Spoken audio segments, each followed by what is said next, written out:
Assalamualaikum, jumpa lagi di Kapcai Ridology. Okay.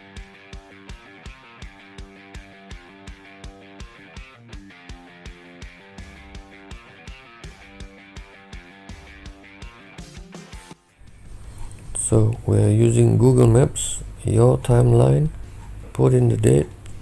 It was October the 10th. Yes, and we have the map. So that's the route that we took, Singapore to Kuala Lumpur. From second link to Gelang Patah petrol station, top up there, all the way 151 kilometers to Pagoh. Made a stop at Pagoh, continue the route all the way. There was a stop but it never showed here. Stop at Seremban, a quick one, and then I went into Selangor actually.